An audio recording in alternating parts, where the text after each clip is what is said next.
ইউযাক্কিহিম, ইলমে ওহী শিখার পর তার অন্তরকে আগে পরিশুদ্ধ করা। যখন নিজের অন্তরকে পরিশুদ্ধ করতে পারবে তখন সে সমাজকে পরিশুদ্ধ করতে পারবে। নিজেকে আগে পরিশুদ্ধ না করে নিজের ভিতরে গুনাহ রেখে নিজের ভিতরে জালিমি মনোভাব রেখে কখনো সে সমাজকে জালিম মুক্ত সমাজ করতে পারে না। ঠিক কিনা জোরে বলে? শুধু আমরা জানি আমাদের ইলমে ওয়াহিদ অর্থাৎ আল্লাহ প্রদত্ত যেই জ্ঞান আল্লাহ তাআলা তার রাসূলকে দিয়েছেন, সরাসরি আল্লাহ কথা বলেছেন, রাসূল তা আমাদেরকে শুনিয়ে দিয়েছেন। এর প্রথম মাধ্যম হলো পবিত্র কোরআন, দ্বিতীয় মাধ্যম হলো রাসূলের হাদিস। পবিত্র কোরআনুল কারীমের ব্যাপারে আমরা এতটুকুই অজ্ঞ যে আমাদের এই কিতাবটার কয়টা নাম তাও আমরা জানি না। ঠিক কিনা জোরে বলেন? মুসলমান ভাইরা আমার ভাইয়েরা, পবিত্র কোরআনুল কারীমের নামের ব্যাপারে উল্লেখ করা হয় আপনার 55টা পবিত্র কোরআনুল কারীমের নাম আছে। কোন কোন উলামায়ে কেরামগণ বলেন 99টা, কিন্তু সঠিক মত অনুযায়ী পবিত্র কোরআনুল কারীমের নাম হলো 5টা। কয়টা বলেন? পবিত্র কোরআনুল কারীমের নাম হলো 5টা। এই কথাগুলো আমার নয়, পবিত্র কোরআনুল কারীমের ভিতরেই মহান আল্লাহ বর্ণনা করেছেন। সুবহানাল্লাহ বলেন। 1 নাম্বার নাম পবিত্র কোরআনুল কারীমের নাম হলো কিতাব। জোরে আওয়াজ দিয়া বলেন, কি? কিতাব। আল্লাহ রাব্বুল আলামিন বলেন আলিফ লাম মিম যালিকাল কিতাবু লা রাইবা ফীহি। সুবহানাল্লাহ বলেন। পবিত্র কোরআনুল কারীমের 2 নাম্বার নাম হলো যেটা আমরা সকলেই জানি, সেই নামটা হলো কোরআন। জোরে আওয়াজ দেয়া বলেন, কি? পবিত্র কোরআনুল কারীমের 2 নাম্বার নাম হলো কোরআন। আল্লাহ পবিত্র কোরআনুল কারীমের ভিতরে বলেন বাল হুয়া কুরআনুম মাজিদুন ফি লাওহিম মাহফুজ। আল্লাহু আকবার বলেন। মুসলমান ভাইরা আমার, পবিত্র কোরআনুল কারীমের 3 নাম্বার নাম হলো ফুরকান। আল্লাহ তাআলা কোরআনুল কারীমের ভিতরে বলেন তাবারাকাল্লাযী নাযালাল ফুরকানা আলা আবদিহি লিয়াকুনা লিল আলামিনা নাযীরা। মুসলমান ভাইরা আমার, পবিত্র কোরআনুল কারীমের 4 নাম্বার নাম হলো জিক্র অর্থাৎ জিকির। পবিত্র কোরআনুল কারীমের 4 নাম্বার নাম আল্লাহ তাআলা বলেন ইন্না নাহনু নাযালনা যিকরা ওয়া ইন্না লাহু লাহাফিজুন। আল্লাহু আকবার বলেন। মুসলমান ভাইরা আমার, পবিত্র কোরআনুল কারীমের 5 নাম্বার নাম হলো তানজিল। আল্লাহ কোরআনুল কারীমের ভিতরে বলেন হামিম তানজিলুম মিনার রাহমানির রহিম। আল্লাহু আকবার বলেন। তো কোরআনুল কারীমের নাম পাইলাম কয়টা? জোরে আওয়াজ দিয়ে বলেন। মুসলমান ভাইরা আমার, এবার আসেন আল্লাহ রাব্বুল আলামিন ইলমের ওহীর জ্ঞান 3য় নাম্বার স্তর বানালেন। জমিনের ভিতরে জ্ঞান অর্জন করার মাধ্যম হলো 3টা। 1 নাম্বার হলো পঞ্চ ইন্দ্রিয় অনুধাবন শক্তি, 2 নাম্বার হলো মানুষের আকল তথা বুদ্ধির মাধ্যমে জ্ঞান অর্জন করবে, 3 নাম্বার হলো ইলমে ওহীর মাধ্যমে জ্ঞান অর্জন করবে। ইলমে ওহীর প্রথম ধাপ হলো পবিত্র কোরআনুল কারীম, দ্বিতীয় ধাপ হলো হাদিসে রাসূলুল্লাহ। প্রথম ধাপ ইলমে ওহী কেমনে অর্জন করব, অর্থাৎ কোরআনুল কারীম থেকে আমি কেমনে জ্ঞান অর্জন করব, আল্লাহ তাআলা রাসূলুল্লাহ সাল্লাল্লাহু আলাইহি ওয়াসাল্লামের মাধ্যমে শিখায় দিলেন। পবিত্র কোরআনুল কারীমের ভিতরে আয়াত নাজিল করে আল্লাহ বলেন ইয়াতলু আলাইহিম আয়াতিক। এক নাম্বার হলো পবিত্র কোরআনুল কারীমের বিশুদ্ধ তেলাওয়াত শেখা। জোরে আওয়াজ দিয়ে বলেন কি? এক নাম্বার পবিত্র কোরআনুল কারীমের বিশুদ্ধ তেলাওয়াত শেখা। বিশুদ্ধ তেলাওয়াত শিখার ভিতরেও আল্লাহ ফজিলত দিয়েছেন। কোরআন আল্লাহ এমন কিতাব বানিয়েছেন যে কিতাব ধরলেও সওয়াব, পড়লেও সওয়াব, দেখলেও সওয়াব। অর্থ বোঝা লাগবে না, শুধু পড়বে, তার জন্য আল্লাহ তাআলা প্রতি হরফে 10টি করে নেকি দিবে। সুবহানাল্লাহ বলেন। প্রমাণ কি? মুসলমান ভাইরা আমার, কোরআনুল কারীমের পাওয়ার যে আছে, এটা যে ম্যাগনেট। ছোট্ট করে আমি আপনাদেরকে বুঝাতে চাই। খলিফাতুল মুসলিমিন হযরতে আবু বকর রাদিয়াল্লাহু তাআলা আনহুকে মক্কার লোকেরা অনেক যন্ত্রণা দিত।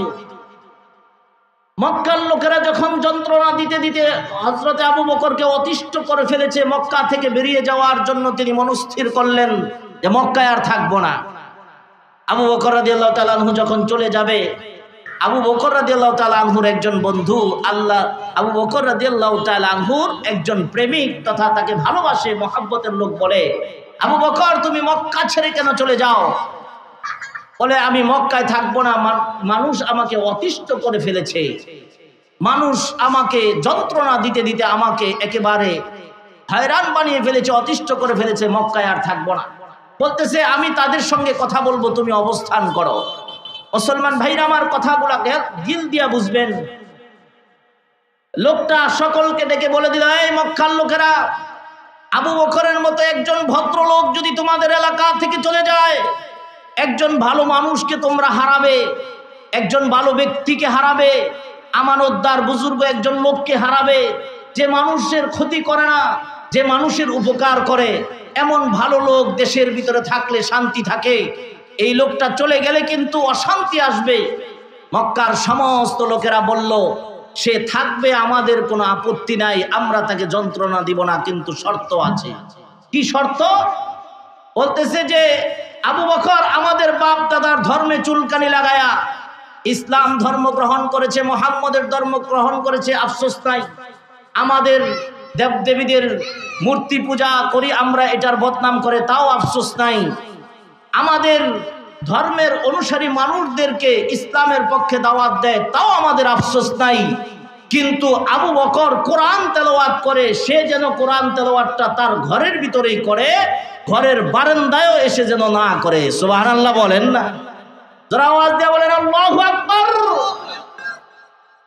মুসলমান ভাইরা আমার, লোকটা ডাক দেয়া বলে, মক্কার মুশরিকরা, ঘরটাও তো আবু বকরের, বারান্দাটাও তো আবু বকরের, ঘরের ভিতরে যদি কোরআন তেলাওয়াত করলে তোমাদের কোনো সমস্যা না হয়, ঘরের বাহিরে উঠানেও নয়, বারান্দার ভিতরে কোরআন তেলাওয়াত করলে কেন সমস্যা হবে?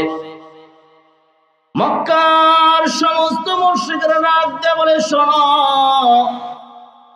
আবু বকরকে আমরা কোরআন তেলাওয়াত করতে এই জন্য নিষেধ করি, আবু বকর যখন তার ঘরের ভিতরে একা কোরআন তেলাওয়াত করে কেউ শোনে না, আমাদের কোনো দুঃখ নাই। কিন্তু আবু বকর যখন জোরে জোরে তার ঘরের বারান্দায় বসে কোরআন তেলাওয়াত করা শুরু করে, আমরা আমাদের ঘরের ভিতরে আমাদের সন্তানগুলা, আমাদের বিবিদেরকে, আমাদের লোকগুলাকে আমরা আটকায়া ধরে রাখতে পারি না।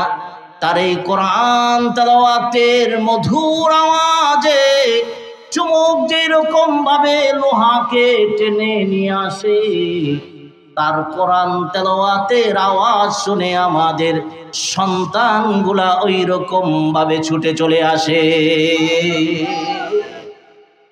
মুসলমান ভাইরা আমার, এই জন্য ইলমে ওহী শিক্ষা করার এক নাম্বার পদ্ধতি হলো আল্লাহ তার রাসূলকে শিখায় দিলেন বিশুদ্ধ কোরআন তেলাওয়াত। সময় নাই, এই জন্য এই পাঠ বাদ দিলাম। 2 নাম্বার পদ্ধতি হলো ইয়াতলু আলাইহিম আয়াতি। 2 নাম্বার পদ্ধতি হলো ওয়ায়ুআল্লিমুহুমুল কিতাব। নবী 2 নাম্বার পদ্ধতি হলো, এই যে আমি আল্লাহ কোরআন নাজিল করলাম, এই কোরআনের ভিতরে আমি আল্লাহ কি বলেছি, কি বিধিবিধান রেখেছি, কোরআনের আয়াত টু আয়াত দিয়ে ব্যাখ্যা করে করে আপনি আমার বান্দাদেরকে শোনায় দিবেন। সুবহানাল্লাহ বলেন। তো 2 নাম্বার পদ্ধতি পাইলাম কোরআনের ব্যাখ্যা শিখা। 3 নাম্বার পদ্ধতি হলো হিকমত তথা কোরআনের ব্যাখ্যা শিকার পর সমাজকে কিভাবে কোরআন দিয়ে সমাজকে গড়বে সেই পদ্ধতি অবলম্বন করার মাধ্যমে ইলমে ওয়াহির জ্ঞান অর্জন করা, সেই জ্ঞান শিক্ষা করা। 4 নাম্বার হলো ওয়ায়ুযাক্কিহিম, ইলমে ওয়াহি শিখার পর তার অন্তরকে আগে পরিশুদ্ধ করা।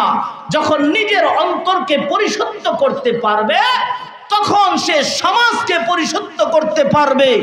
নিজেকে আগে পরিশুদ্ধ না করে নিজের ভিতরে গুনাহ রেখে নিজের ভিতরে জালিমি মনোভাব রেখে কখনো সে সমাজকে জালিম মুক্ত সমাজ করতে পারে না। ঠিক কিনা জোরে বলে?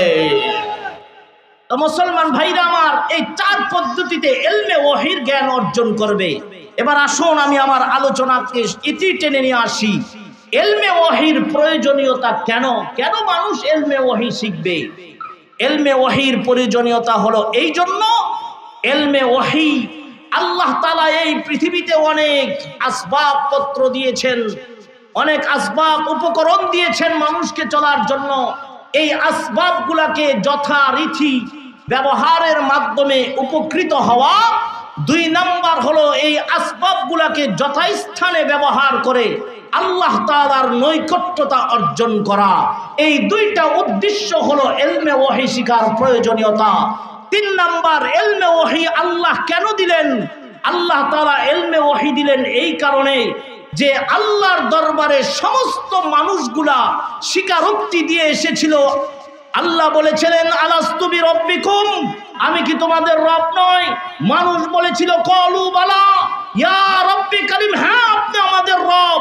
এই স্বীকারোক্তির কথা আল্লাহ স্মরণ করে দেওয়ার জন্য এবং এই জমিনে যারা আল্লাহর অনুসরণ করবে, রাসূলের পথে চলবে, তারা যে জান্নাতি হবে এবং যারা চলবে না তারা যে জাহান্নামী হবে, এই কথাটা যেন বান্দা অস্বীকার করতে না পারে হাসরের ময়দানে দাঁড়ায়া। এই জন্য আল্লাহ ইলমে ওয়াহি নাজিল করলেন। এটা হলো ইলমে ওয়াহি নাজিল করার উদ্দেশ্য। মুসলমান ভাইরা আমার, এবার আসেন এই 3টা পদ্ধতির মাধ্যমে আল্লাহ তাআলা জমিনে ইলম জ্ঞান চর্চা করার মাধ্যম দিয়েছেন। এই জন্য আমার ভাইয়েরা, 3টার ভিতরে যদি ইলমে ওয়াহিকে বাদ দিয়ে আকল এবং পঞ্চ ইন্দ্রিয়ের ভিতরে সীমাবদ্ধ থাকে তাহলে ওই মানুষ পরিপূর্ণ জ্ঞানী হতে পারে না। জ্ঞানী হতে হলে ইলমে ওয়াহির জ্ঞান শিক্ষা করা ছাড়া বিকল্প কোনো রাস্তার ব্যবস্থা নাই। ঠিক কিনা জোরে বলেন? আর ইলমে ওয়াহি কোথায় শিক্ষা দেওয়া হয়?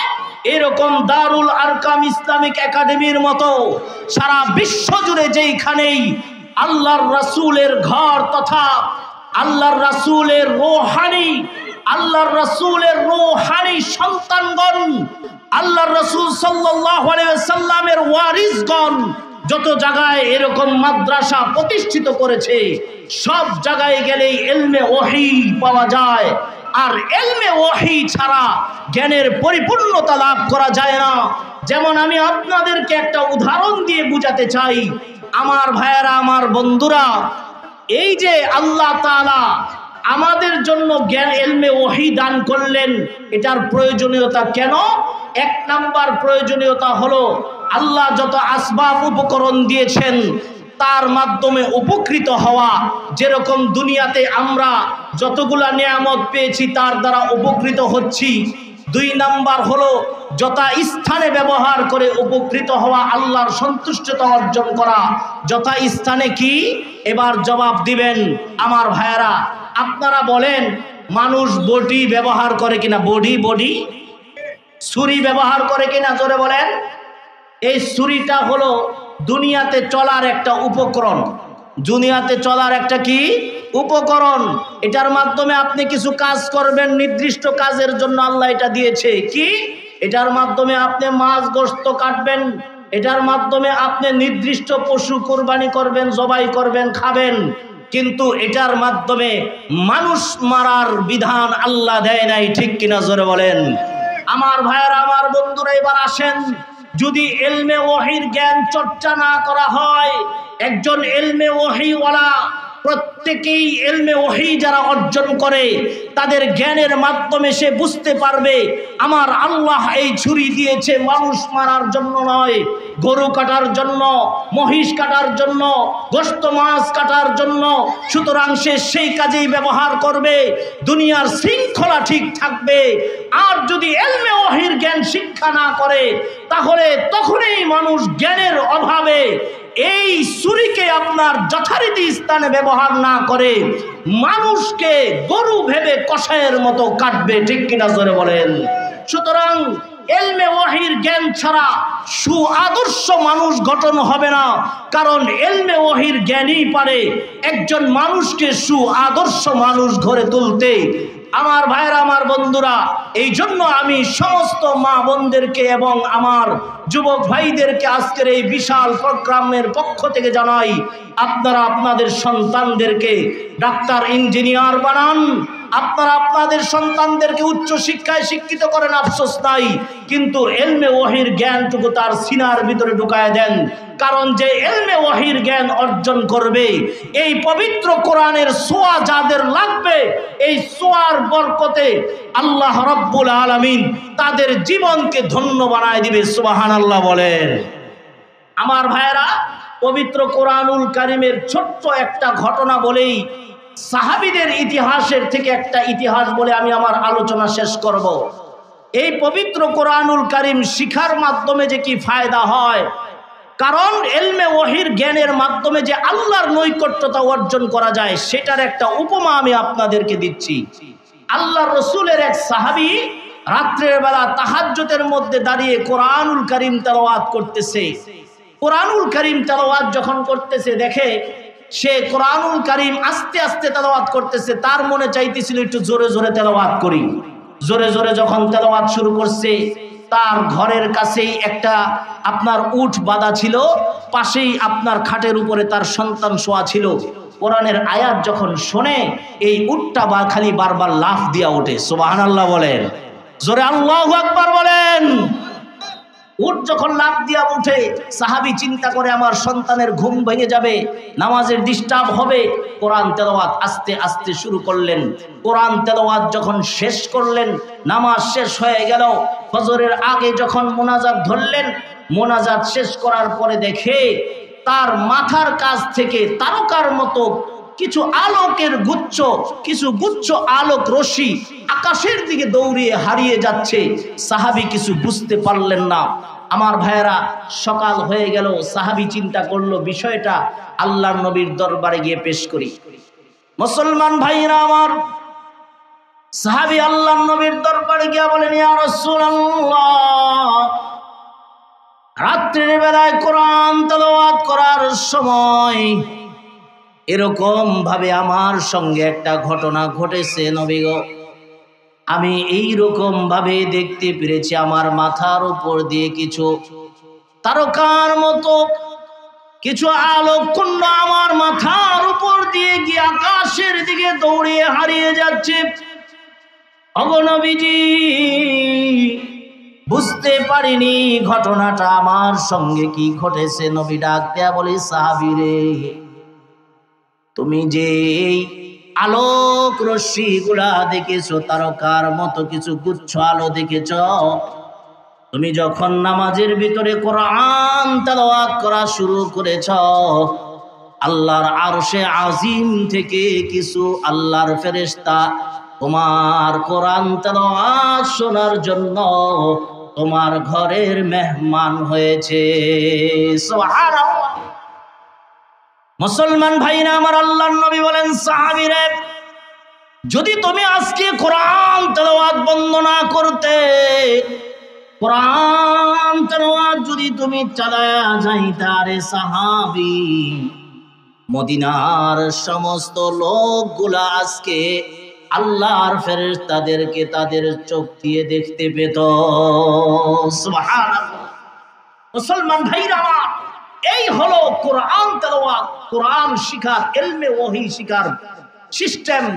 ইলমে ওহী শিক্ষা করার মাধ্যমে দুনিয়াতেও আদর্শ মানুষ হওয়া যায়, আখিরাতের মালিক আল্লাহর সঙ্গেও সুসম্পর্ক করা যায় এবং সুপারিশকারী নবী তথা যেই নবীর শাফাআত ছাড়া জান্নাতে যাওয়ার কায়দা নাই, শাফাআতকারী নবী যাকে শাফাআতে কুবরা দিয়েছেন সেই নবীর সঙ্গেও প্রেম জমে যায়। আওয়াজ দিয়া বলেন সুবহানাল্লাহ। আল্লাহ রাব্বুল আলামিন আমাদেরকে এই কিঞ্চিত আলোচনা যা করা হলো এর ভিতরে আমল করার তৌফিক দান করুক। আমাদের সন্তানগুলাকে শুধু দুনিয়ার জ্ঞান নয়, দুনিয়া জাগতিক শিক্ষার সঙ্গে পরকালীন শিক্ষা, ইলমে ওয়াহির শিক্ষা, যেই শিক্ষা ছাড়া জ্ঞানের পূর্ণতা লাভ পাবে না, সেই শিক্ষায় শিক্ষিত গড়ে তোলার তৌফিক দান করুক। আওয়াজ দিয়ে বলিন আমিন সুম্মা আমিন। ওয়া আখিরি দাওয়ানা আলহামদুলিল্লাহি রাব্বিল আলামিন।